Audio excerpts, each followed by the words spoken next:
Hello, and welcome to Unit 2, FHIR Clients of our FHIR Intermediate course.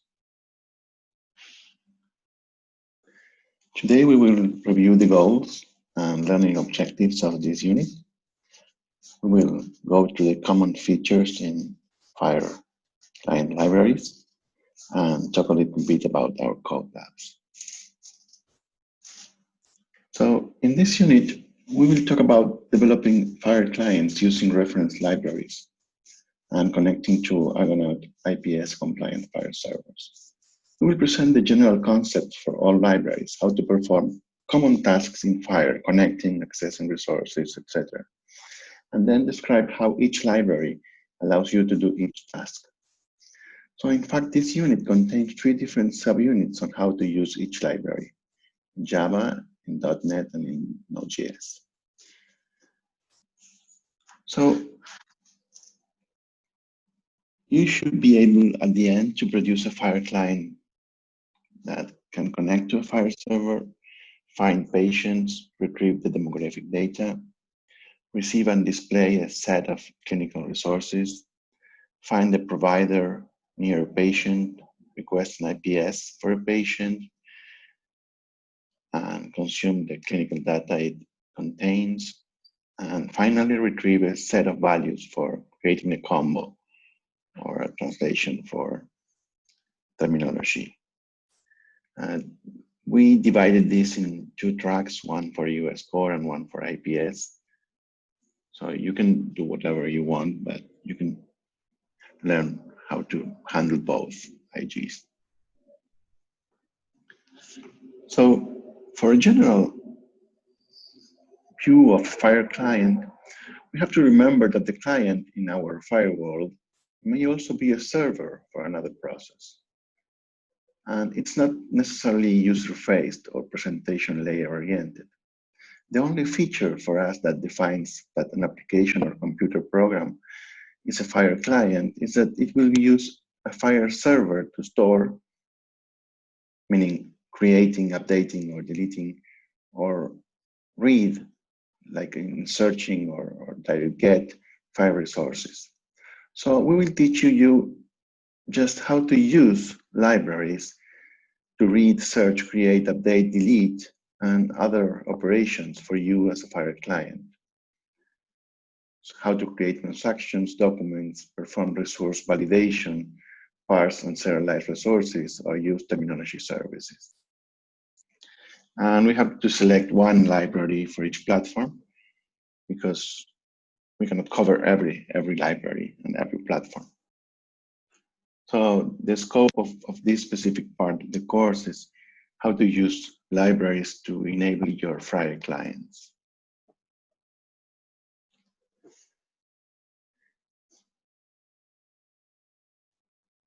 So these are the concepts we will discuss: how to connect to a server, how to implement RESTful methods, advanced operations, terminology operations, how to populate and explore resource elements, how to parse and serialize, and finally how to search in any of the libraries.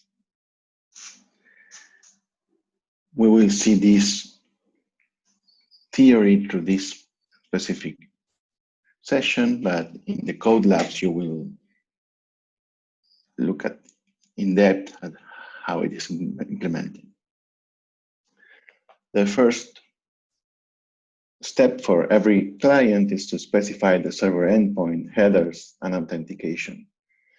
Some libraries allow you to specify the FHIR version, and others are version specific. The endpoint is the address of the server without specifying any resource. It's also called the server FHIR address or FHIR base endpoint. We mention all these terms because this is how the different vendors you may work with may use any of them. All libraries have a way to specify the base endpoint for the server, usually when initializing the client. About authentication, all client libraries allow to specify some kind of authentication strategy. The most common parameters are bearer token, a token received from the authentication or the authorization server. This token is included in all further calls. Redirect, the client URL to call after successful authentication, and scope, which resources and operations the client wants to use. We'll see more about this in Unit 4 about Smart on FHIR.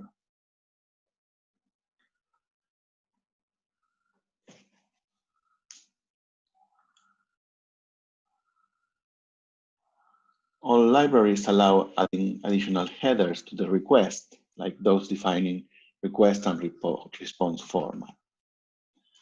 Some of the libraries are version dependent, so the library itself works only with a specific version of FHIR. And some of them let you define something called context for the client, and this context defines the version.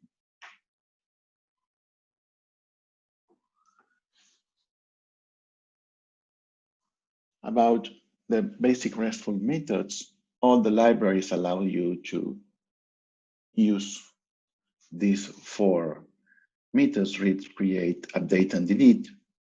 At least all the libraries we see in our course. There are other libraries that only support read methods. So all libraries allow direct reading of resource, and some of them allow reading specific versions of a resource. This is called version read or reread. Reading involves passing the resource type and the logical server ID.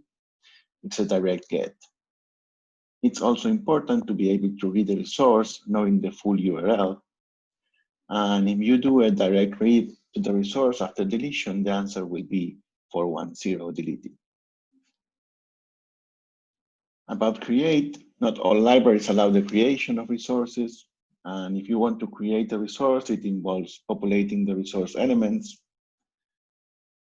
You will see how to do that in the source model, invoking the create operation, and finally processing the response to see if the creation was successful or not.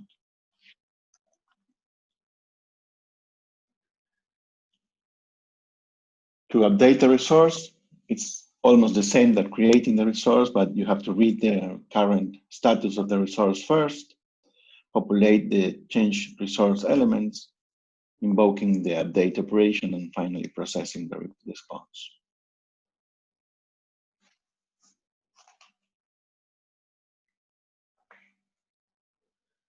Let's see now the advanced RESTful methods. The first one is conformance. This should be the first call that your client makes to any server.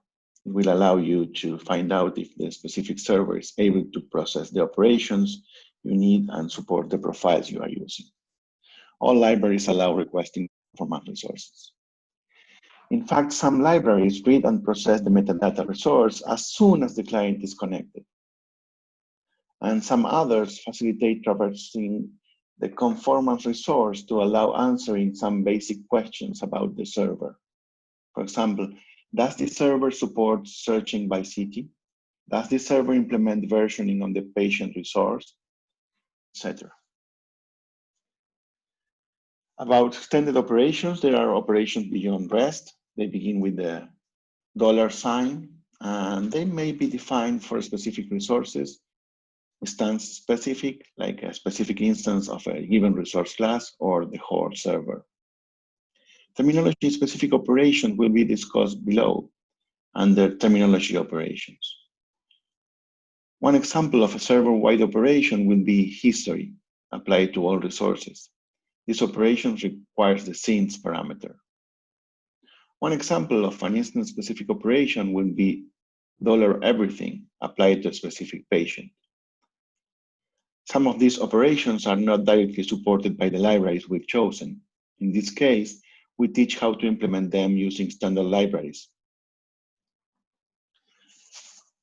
Conditional operations. This kind of operations allows you to only create or update a specific resource if it does or doesn't exist previously based on a search criteria, usually an identifier. Most libraries allow this.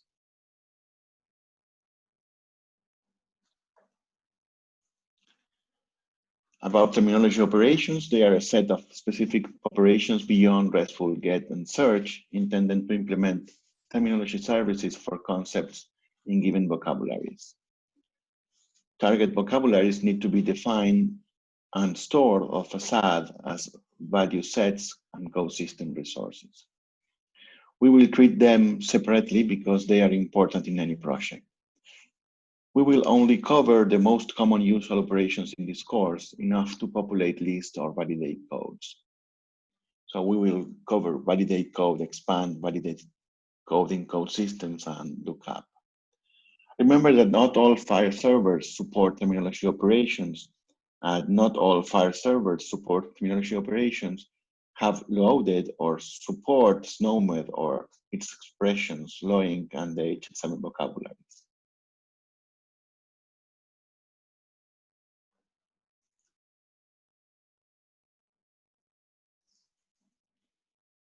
About the resource model, some libraries facilitate access to the content of the resources through something they call the resource model, a set of classes and methods to set or get the values of the resource elements, and also how to instantiate them.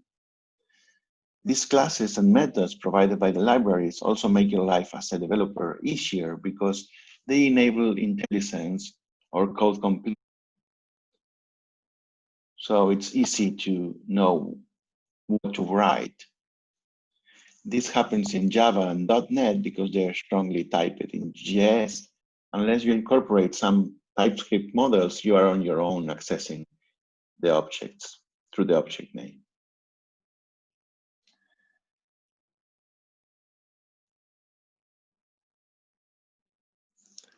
There are a lot of structures to take care when using libraries to access the data elements. Simple data types like strings, booleans, or numbers, complex data types like addresses, names, identifiers, attachments, and codes. Choices, which can include elements from a menu or optional list of data types. Extensions, where you need to create and add your resources. Both simple and complex extensions, and process them if you receive a resource holding extensions and you are interested in their content. Container resources, which contain other resources. You need to create a new resource and include it in the container. And if you receive one, follow the internal references and process it. References, where you need to help in setting up or process all the different type of references between resources, container, external, and intra-bundle. And then how to create and process bundles. Specifically, we will help you in understand how to generate transaction document bundles and process documents or search sets. We discussed terminology service before, so we will focus on the three main operations, the more common: expand, code system, and lookup, as applied to value set and validate and code system. Finally, we will go through the common tasks in FHIR: parsing, how to transform a stream or string to FHIR object, and the opposite, how to transform from a FHIR object to a string or string XML or JSON. And the last one will be searching, where we go through this complex operation in FHIR. We can query combining a lot of parameters. We can do paging, caching, processing the search results bundles. It's a whole chapter in our code labs. About the code labs, they are teaching artifact device by Google. It lets us integrate theory, example code, and the code you need to write yourself. So we created these three learning assets to demonstrate each feature in our platforms.